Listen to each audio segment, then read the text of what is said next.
Actuellement.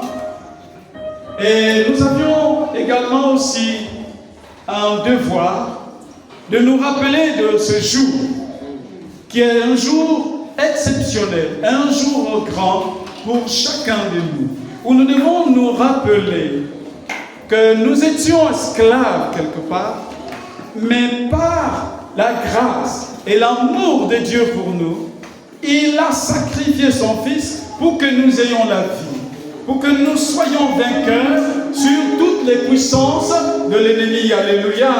N'est-ce pas une bonne nouvelle d'apprendre que je suis au-dessus de tous les pouvoirs de la terre comme dans les cieux?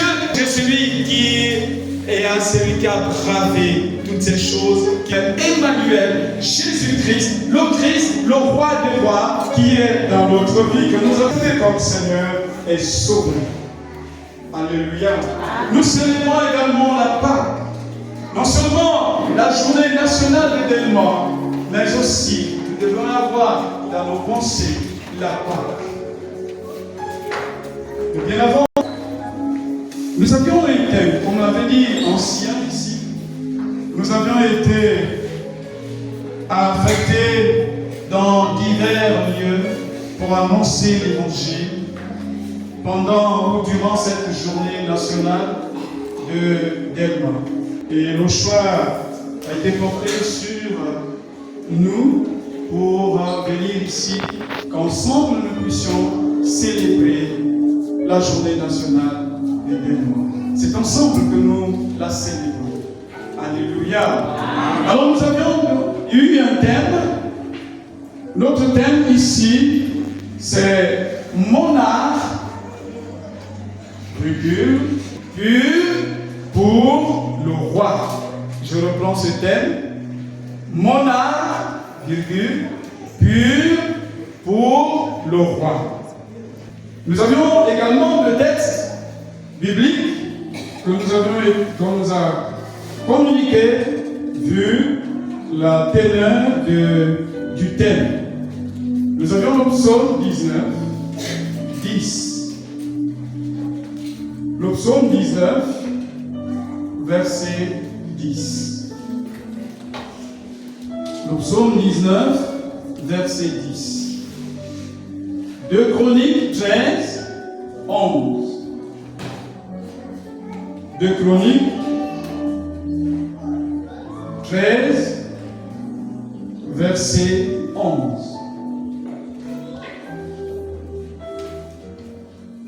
Alors lorsque nous pouvons comprendre ce thème, permettez-moi d'aller à la manière dont nous tous nous puissions comprendre, que même un enfant puisse comprendre ce dont nous sommes là ce matin.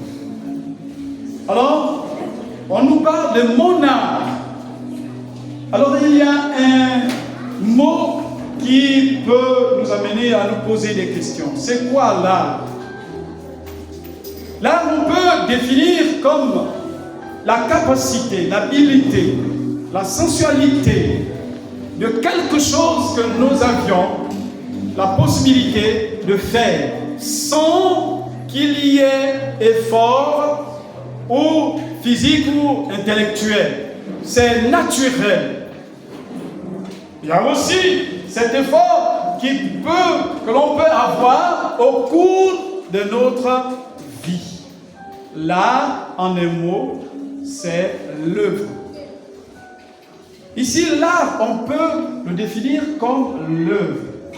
L'œuvre à laquelle nous sommes appelés à faire. C'est une art. Alors, lorsque nous regardons la louange, bien-aimé, en parlant de la louange, quelque chose de si magnifique. Et c'est à cause de l'art, cet art qui est la louange, que on dit, Jésus a dit, Dieu siège au milieu de la louange de son peuple. Alléluia. Lorsque nous avions loué le Seigneur, et lorsque nous adorons, nous sommes rassemblés en ce lieu, notre Dieu est présent en cet endroit. Parce qu'il attend de son peuple la louange qui lui est adressée. Et c'est pourquoi la louange la capacité de rendre à Dieu au travers de ce culte. Et lorsque nous parlons de pureté, c'est ce qui est de la valeur.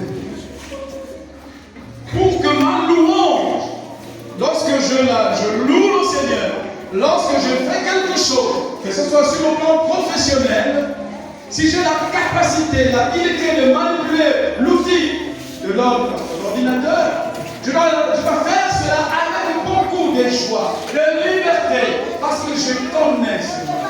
Alléluia. Et lorsque la personne me regarde ou voit le travail, il doit être content aussi. Alors c'est pourquoi Dieu, lorsqu'il regarde la louange, lorsque tu loues le Seigneur à la maison ou en bourse, peu importe le lieu, nous devons le faire de tout notre et avec un cœur pur, un cœur joyeux, un cœur qui rend gloire à notre Dieu. Alléluia. Et en ce moment, l'Éternel est content de mon œuvre que je l'adresse, de ce temps. Quand nous regardons dans la Bible, nous voyons lorsque Noé, il s'agissait de donner à l'Éternel une offrande, la Bible dit qu'il a choisi des animaux, il a choisi des colombes, des oiseaux, ce qui était le plus valeureux pour offrir à l'Éternel. Pour offrir à l'Éternel, il faut offrir à l'Éternel quelque chose de valeureux, quelque chose de si important, afin que l'Éternel approuve l'œuvre que tu l'adresses. Pour que la louange, que l'Éternel agrée ma louange, que l'Éternel agrée mon sujet, je dois avoir mon cœur honnête, un cœur pur, pour que ma louange trouve également de la grâce auprès de l'Éternel. Mais si mon cœur n'est pas pur, mon cœur est partagé. Si je n'offre pas mon cœur à l'Éternel, ma louange ne servira à rien. Parce que tout passe par le cœur. Voilà pourquoi on parle de la pureté. Hier, ils utilisaient les oiseaux, ils utilisaient les animaux, ils utilisaient tout ce qu'il fallait pour effacer ou oublier les péchés des hommes. Mais Dieu lui-même a vu que c'était insuffisant. Il fallait qu'il passe par son Fils bien-aimé pour un sacrifice vivant et saint et agréable pour effacer complètement nos péchés. Que cela soit agréé à lui-même.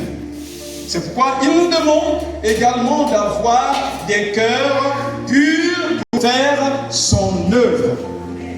Pour que mon œuvre soit agréée, pour que mon œuvre soit importante, mon cœur doit être pur.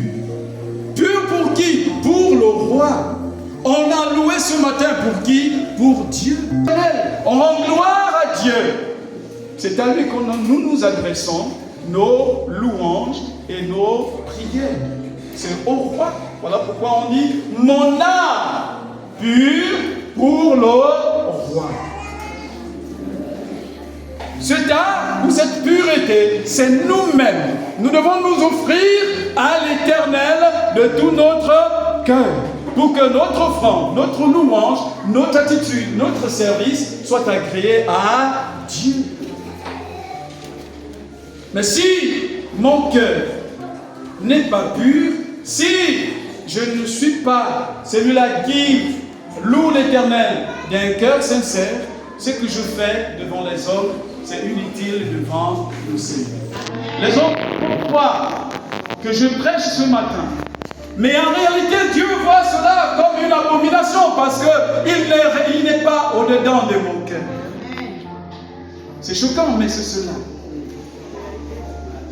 La vie chrétienne que nous pouvons mener, si ce n'est que au-dedans de notre cœur. Aimer son prochain, c'est d'abord le cœur. C'est pourquoi nous sommes remplis d'hypocrisie et du mensonge et du mal, parce que notre cœur n'est pas consacré à Dieu.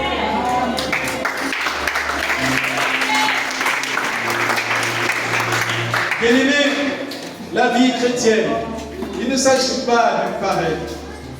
C'est-à-dire, comme je le disais ce matin, je suis là, mon frère me voit, il dit, waouh, mais c'est un homme, il est bien habillé, je suis en veste, n'est-ce pas, non? Amen. Et tout le monde voit que je suis sapé, je suis bien, tout ça.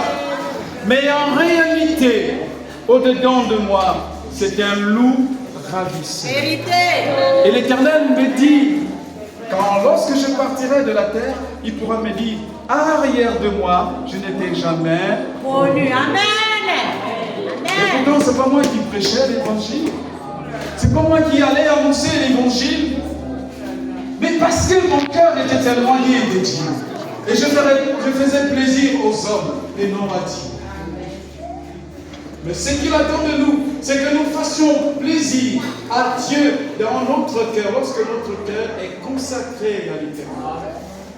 Et c'est pourquoi il dit dans Matthieu 5, verset 8, heureux ceux qui ont le cœur pur. Si mon cœur n'est pas pur, je ne serai pas heureux. Je serai errant. Et c'est pourquoi vous attendez les associations des sorciers, des bons pureux, parce que leur cœur n'est pas pur. Ils sont dans ces endroits pour faire du mal à cause du cœur qui est impur, à cause du cœur qui n'est pas consacré à Dieu. On ne peut donner que ce que le cœur exprime. Alléluia. Et c'est pourquoi l'Éternel nous appelle à être des ambassadeurs de Christ dans tout lieu, même dans notre maison, à l'école, au travail, dans la rue, partout où nous sommes. Nous devons avoir ce cœur pur pour le roi. Comment mon cœur sera-t-il pur si je n'ai jamais connu le Seigneur Jésus-Christ? Et c'est pourquoi, bien-aimé, il le dit dans le même livre, Jean 3, comme nous connaissons, à partir du verset 35, je vais paraphraser. Celui qui a le Fils a la vie, mais celui qui n'a pas le Fils n'a pas la vie. Pourquoi? Parce que durant sa vie sur la terre, il n'a jamais accepté Jésus-Christ, il n'a jamais invité Jésus dans sa vie comme Seigneur et Sauveur. Et lorsqu'il partira de la terre, il ne verra jamais le Seigneur. Et c'est pourquoi nous sommes tous invités, non seulement à une journée nationale d'éléments, mais aussi réaliser que sans Jésus, je ne suis rien. Et si je partais de la terre pour le ciel, où irais-je? C'est la question que nous devons nous poser à chaque instant. Où irais-je? Après avoir passé de temps sur la terre, après avoir passé peut-être 15 ans, 20 ans, 50 ans à l'église, et qu'à la fin Jésus me dit, arrière de moi, je n'étais jamais connu. Et c'est pourquoi la Bible dit, beaucoup diront, n'est-ce pas, je jeûnais, n'est-ce pas, je suis allé annoncer l'évangile, n'est-ce pas, j'ai dirigé le culte comme l'a fait ce matin notre bien-aimé. Et Jésus dira, je n'étais jamais. Pourquoi? Parce que durant notre vie sur terre, nous n'avons jamais accepté, nous n'avons jamais réalisé que Christ est venu sur la terre mourir pour nous, mourir pour toi et mourir pour moi. Et c'est pourquoi ce matin, bien-aimés, c'est important pour nous de revenir à l'Éternel et comprendre que sans lui, nous ne sommes rien. Je suis en train de parler, mais nous n'avons même pas lu le texte. C'est pas grave. Quelqu'un peut prendre sa vie pour que, au moins, les uns les autres se positionnent. On va lire le psaume 19. Le psaume 19, verset 10. Il est écrit: la crainte de l'Éternel est pure. Elle subsiste à toujours. Les jugements de l'Éternel sont vrais. Ils sont tous justes. Veillez comme la crainte de l'Éternel est pure. Si nous craignons l'Éternel, cela nous renvoie à la pureté. Et les justices de Dieu sont justes. Lorsque nous regardons ceux qui sont consacrés à l'Éternel, leur vie prospère, même la maladie est peu compliquée, c'est difficile qu'ils tombent malades, ils sont toujours bénis. Quelques-uns vont dire, mais cet homme-là, ils sont toujours bénis, c'est difficile qu'ils tombent malades. Notre bénédiction, nous pensons que lorsqu'on est béni, c'est lorsqu'on a beaucoup d'argent, ou lorsqu'on a des voitures, lorsqu'on a des maisons. Mais on oublie l'essentiel. Nous avions la santé. Rendons gloire à Dieu à cause de la santé que nous en avions. C'est une bénédiction et c'est une grâce. Lorsque nous réalisons que ce matin, beaucoup nous ont précédés, mais à nous, Dieu nous a fait grâce. Nous ne sommes pas plus meilleurs qu'eux.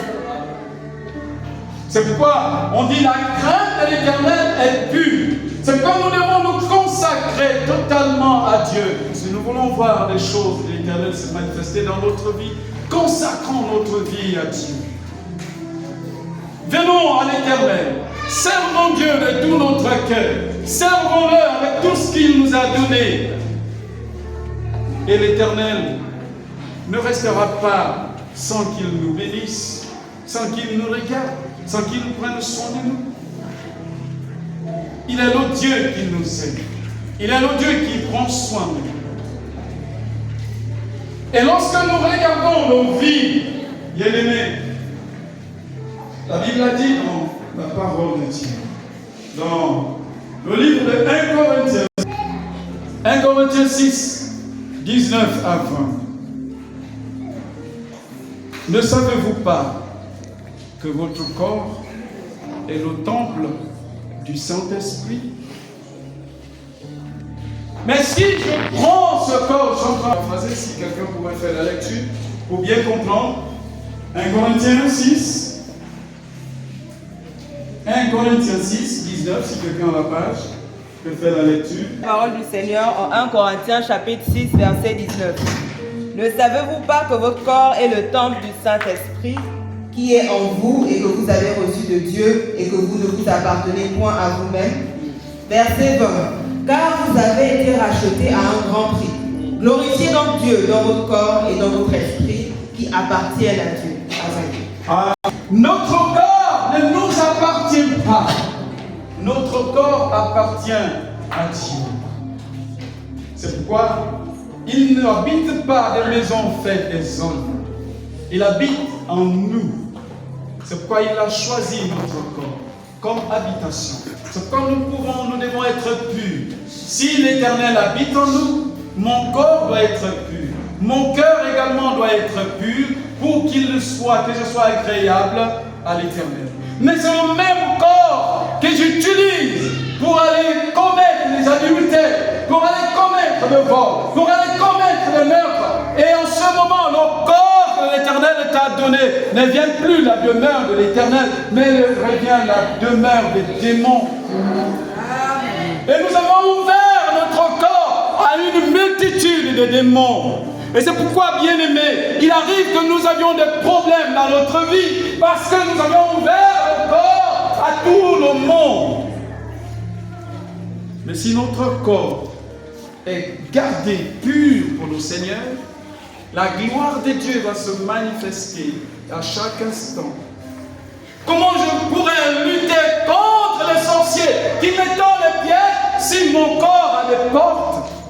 Si c'est moi qui passe du temps à critiquer, si c'est moi qui passe du temps à m'embiffrer du vin et d'alcool et je gaspille ce corps, si c'est moi qui passe du temps à organiser les associations des sorciers, des vampireux, mais comment ce corps pourrait être la demeure de l'Éternel si ce ne sera que la demeure des hommes méchants? Et Satan viendra imposer.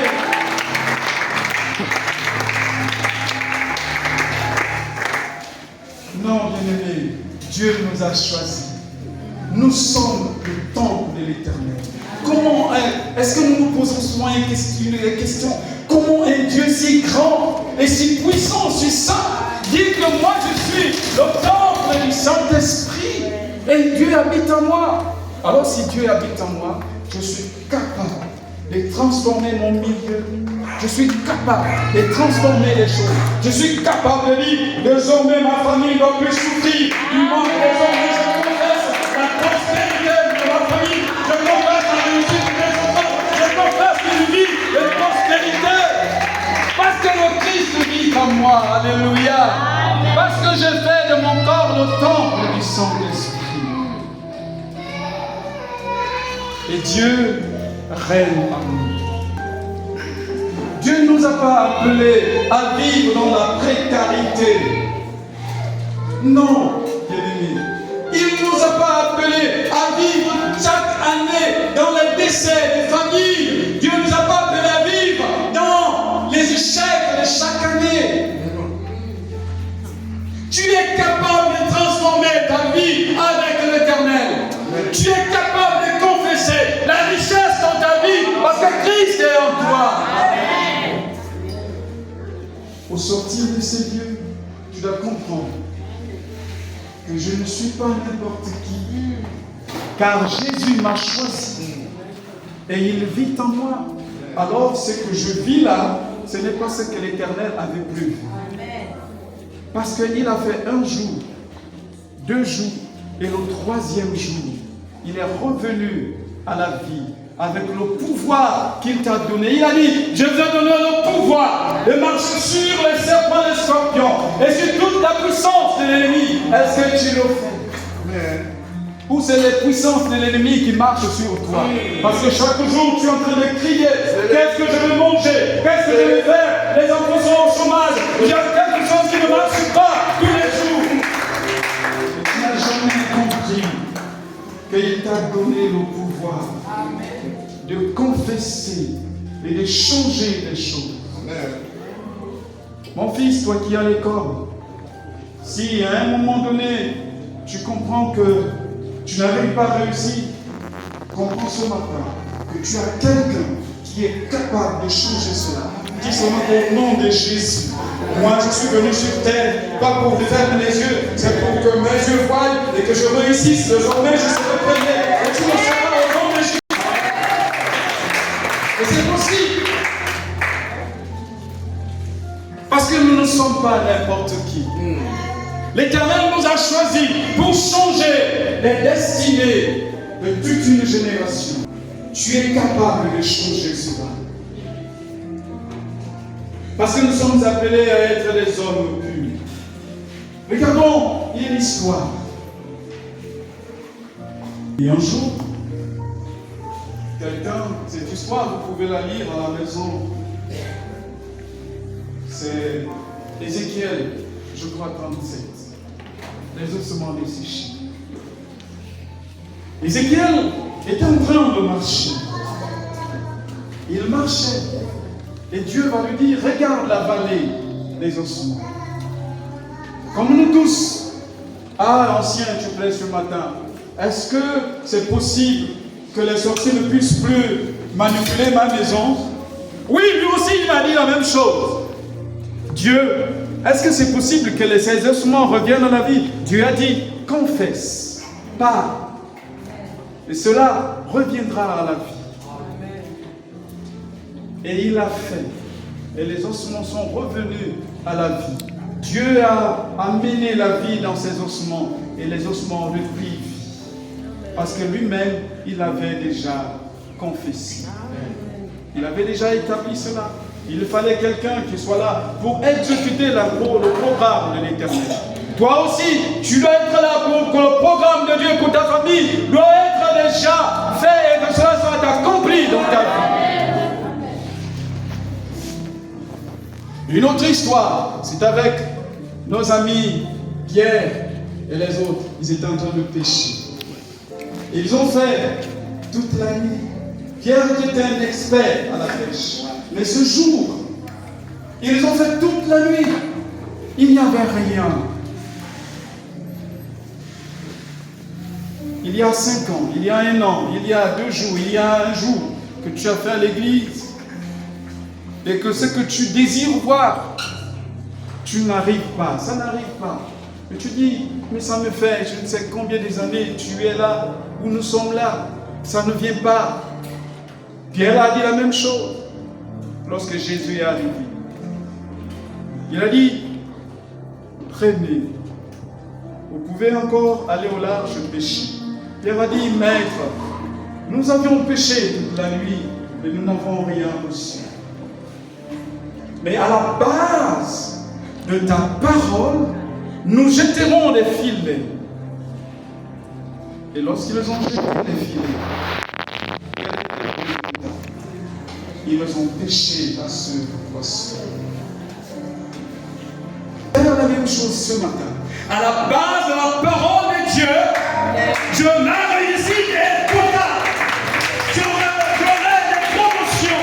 À la base de la parole de Dieu, je serai promu cette année. À la base de la parole de Dieu, aucun sorcier ne pourra rentrer dans ma maison. Et il ne rentrera pas. Sur quoi bases-tu pour faire des proclamations dans ta vie? Les autres se sont basés par la parole, parce que Jésus l'a dit. Lorsque tu as la parole et Christ, à la base de cette parole, tu proclames, tu fais des proclamations dans ta vie, et cela arrivera, parce que Dieu est fidèle pour accomplir sa parole. Alléluia. S'il y a de combien des années tu n'enfantes pas, mais aujourd'hui Dieu t'a dit, il n'y aura point de stérile dans ta vie, dans ta famille. Il n'y aura pas. Proclame la fécondité. Il nous a rendu féconds. Proclame cela et cela va arriver à la base de la parole de l'Éternel. Il veut que nous manifestons la puissance de la parole de Dieu. Ne n'attendons pas que l'ancien chrétien vienne poser d'abord la main pour que ta situation se matérialise. Toi, impose la main et la situation sera résolue. Mon âme dure pour le roi. Alors, toutes ces choses, si notre cœur n'est pas pur, il sera difficile de voir la gloire de Dieu. Et dans la pureté de notre cœur, nous devons également obéir. Et il y a la notion de l'obéissance. Si nous n'obéissons pas à la Dieu, comment pensons-nous que l'Éternel va nous répondre? À la maison, lorsque nous avions des enfants, on a tendance à être penché sur ceux-là qui exécutent ce dont nous donnons comme recommandation, n'est-ce pas? Quand un enfant, tu l'as dit, je suis en train d'aller au travail, je vais en brousse, je sors, je vais rendre visite. Et voilà les assiettes, il faut les laver. Et l'eau, il faut puiser. Et lorsqu'un enfant le fait, lorsque vous revenez, lorsque vous rentrez chez vous, et vous trouvez ces choses qui sont faites, vous faites, ça dépend de vous. Quelle est l'attitude de votre cœur en face de cet enfant? N'est-ce pas, vous avez la joie pour cela? Combien de fois Dieu, si nous les hommes, nous pouvons le faire, combien de fois l'Éternel qui nous a créés ne pourra pas le faire pour nous? Confions-nous à l'Éternel. Consacrons nos vies à Dieu. Cherchons l'Éternel. Ne disons pas, je vais tous les jours, je vais tous les jours. Mais c'est ici où on cherche, on va puiser la force pour faire face à le stress qui est là dehors. Dehors, nous sommes stressés. Mais celui qui est au contrôle, c'est l'Éternel. C'est Jésus. Alors confions-nous à Jésus pour être vainqueur de toutes ces choses. Christ est notre modèle. Christ est notre appui. Il a dit, je ne vous délaisserai point. Je ne vous abandonnerai point. Je suis avec vous tous les jours jusqu'à la fin.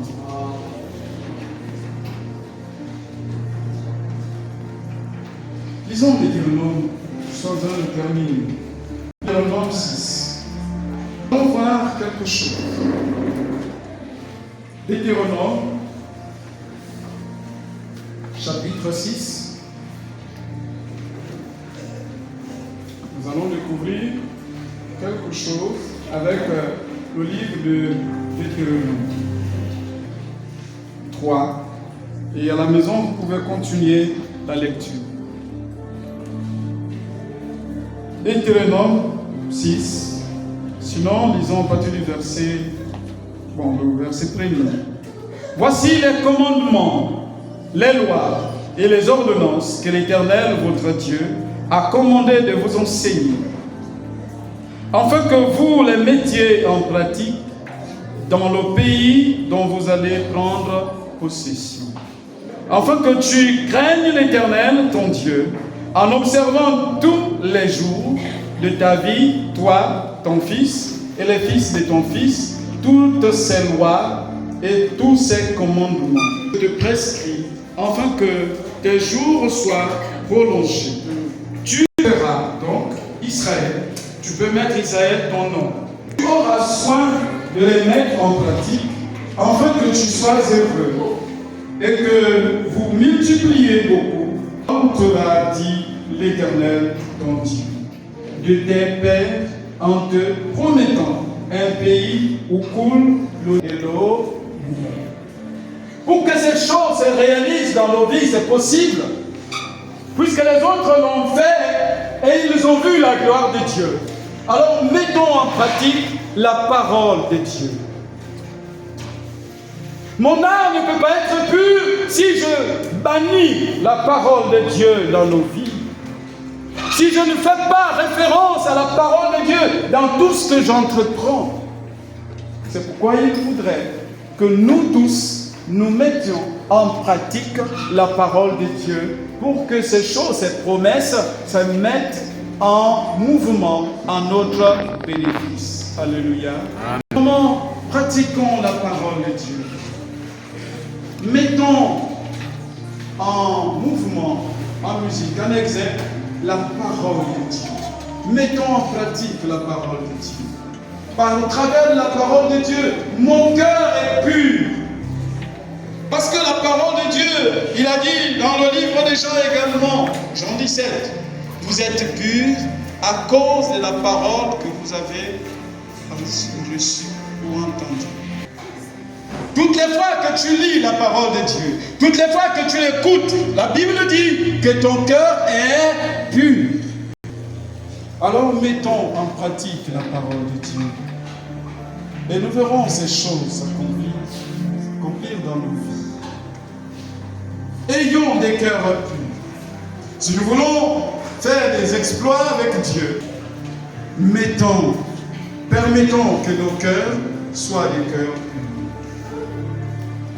C'est pas pour rien que Romains 12, 1 a dit quoi? Je disais que nous sommes vers la fin. Qu'est-ce que Romains 12, 1 dit? Quelqu'un tire la page dans le feu. Romains 12, 1. Par les compassions, je vous exhorte, par les compassions de Christ, à offrir votre corps comme un sacrifice vivant, saint, agréable. Je vous exhorte, frères, à offrir vos corps comme un sacrifice saint et agréable à Dieu. Mais si nous offrons nos corps au mensonge de ce jour, si nous offrons nos corps à la sorcellerie, au mensonge, à la haine, quel sera le résultat? À ce niveau, nous ne pouvons pas présenter à l'Éternel un culte raisonnable. Et nous ne pouvons pas être prospères. Le Seigneur voudrait que nous soyons prospères, c'est ce qu'il a dit, je crois, dans le livre de quoi. J'aimerais que tu prospères comme prospère l'État. C'est ce que l'Éternel attend de nous. Enfants, papa, maman, nous tous, Dieu attend que nous soyons prospères. Si nous ouvrons nos cœurs à Jésus, que Jésus seul règne dans nos cœurs, afin que nous soyons des hommes et des femmes, des enfants purs, qui peuvent changer même la donne de cet environnement de Bambili. Tu es capable de changer l'environnement parce que tu portes en toi le Christ. Un jour, nous disons avec les amis, est-ce que vous savez que nous portons Dieu à nous? Ça paraît bizarre. Mais si Dieu nous a dit notre corps est le temple du Saint-Esprit. Donc ça dit que partout où je suis, partout où je vais, le Saint-Esprit est où? Il est hors de moi ou bien il est en moi? Il est en moi. Alors si le Saint-Esprit est en moi, Dieu aussi est là. Alléluia. Voilà pourquoi tout ce que nous faisons en secret, tout est nu devant le Seigneur. Nous ne sommes pas cachés. Je peux me cacher de mon ancien, mais je ne me cacherai jamais de Dieu. Je peux me cacher de ma femme, mais non de Dieu. Toutes les fois, même si ma femme n'est pas là, Dieu est là. Alors je ne suis pas seul. C'est pourquoi il dit, nous ne sommes pas seuls. Il est toujours à nos côtés. Lorsque je vais commettre des adultères, en ce moment, le Saint-Esprit est présent, il tourne le dos, il dit, oh Seigneur, ce homme. Et tu sors de là fièrement, mais il n'est plus là. En ce moment-là, si la voiture te fauche, c'est toi à l'enfer. C'est pourquoi il nous appelle à voir et à être des hommes et des femmes purs pour la gloire de l'Éternel. Amen. Il veut que nous soyons des hommes et des femmes prospères. Il faut que nos jeunes que nous sommes, nous réussissons. À l'école, nous devons être nos prêtés. C'est possible. L'excellence, ce sont les enfants de Dieu. On ne pouvait pas chercher l'excellence ailleurs, mais c'est là dans la maison de l'Éternel. J'ai Jésus avec moi, je suis un homme excellent. Si Jésus est en moi, je peux être excellent au travail, à l'école, partout où je suis, je vais être excellent. Amen. Même dans ma maison. Amen. J'ai été ravi. Je bénis le Seigneur. Ce couple qui m'a bien reçu, j'ai été ravi. J'ai bien mangé, j'ai bien dormi. Et vous également. Parce que Christ est à nous. Et nous formons une famille. Et nous voudrons tous aller au ciel. C'est pourquoi nous devons nous efforcer à nous attacher à l'Éternel. Notre corps n'est pas pour l'impudicité. Notre corps n'est pas pour le mensonge. Notre corps n'est pas pour le vol. Notre corps n'est pas pour donner à n'importe qui. C'est aller. Alléluia. Amen. Si nous voulons que les promesses de l'Éternel qu'il a prononcées dans le Deutéronome, allez lire à la maison de Deutéronome 28, de 1 à 14, nous comprendrons que si j'obéis, si je mets en pratique la parole de Dieu, si je garde mon cœur pur, je suis un homme béni. Amen. Alléluia. Amen. Cherchons à être des hommes et des femmes pures. Et que ceux qui n'ont jamais reçu Christ, c'est le temps. Hier ou demain ne nous appartient pas. Jésus a les bras ouverts. Il te dit, mon fils, ma fille, c'est le temps de m'inviter dans ta vie comme ton Seigneur et Sauveur, afin que tu aies la vie éternelle. De ceux qui n'ont jamais fait, c'est une occasion que l'Éternel nous a donnée aujourd'hui pour entendre que si Christ en moi, je peux transformer les situations. Un jour au travail, je vais témoigner à mon épouse. Je traverse la cour où nous sommes. Juste, je ne sais pas ce qui s'est passé.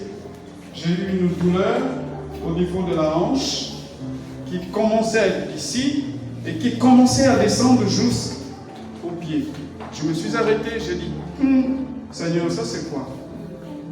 À partir de là, pour aller là où je suis, c'était un peu compliqué. Et les amis, c'est beau hein, parce qu'on a Christ.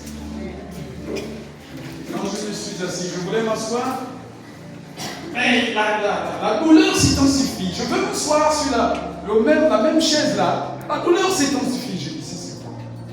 Et en fait, comme nous sommes souvent un peu sceptiques, on se pose des questions.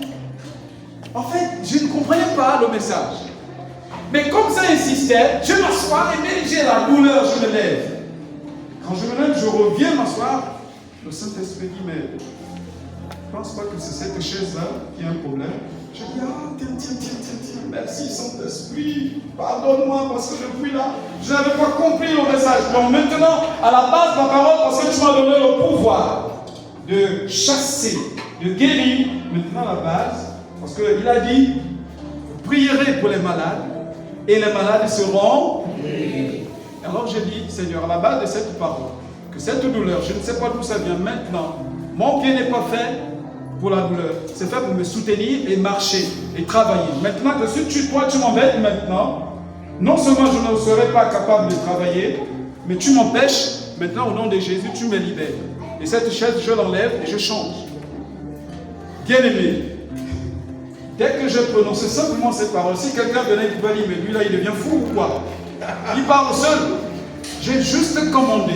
Alors, cet instant même, quand j'ai enlevé la chaise, j'ai terminé de prier, de parler comme ça. Je ne vous ai pas dit j'ai prié, non. J'ai dit j'ai prononcé les paroles. Dès que je l'ai fait, je sentis mon pied se libérer. Et je pouvais rendre gloire à Dieu. Je dis Seigneur, je te bénis, je te rends gloire. Alléluia.